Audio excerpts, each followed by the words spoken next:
اعوذ باللہ من الشیطان الرجیم بسم اللہ الرحمن الرحیم الخبیثات للخبیثین والخبیثون للخبیثات والطیبات للطیبین والطیبون للطیبات اولئک مبرؤون مما یقولون لہم مغفرۃ ورزق کریم۔ خبیث عورتیں خبیث مردوں کے لیے ہیں اور خبیث مرد خبیث عورتوں کے لیے۔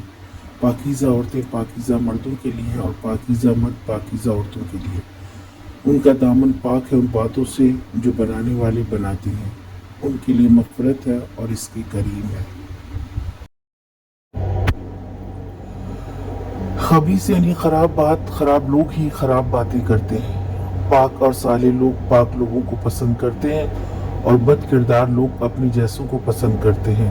پاک لوگ نہ خرابی پسند کرتے ہیں نہ ایسے لوگوں کی صحبت۔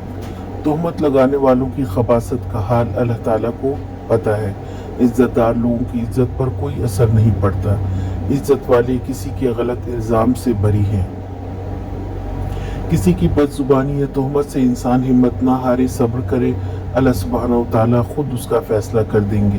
اگر دنیا میں وہ انجام کو نہ پہنچا تو کوئی بات نہیں، آخرت میں تو اس کے لیے کوئی بھاگنے کی جگہ نہیں۔ شیطان کا کام اشتعال دلانا ہے، اس سے بچیں اور اپنے اعمال کو ضائع ہونے سے بچائیں۔ آج کا سوال، خبیث سے کیا مراد ہے؟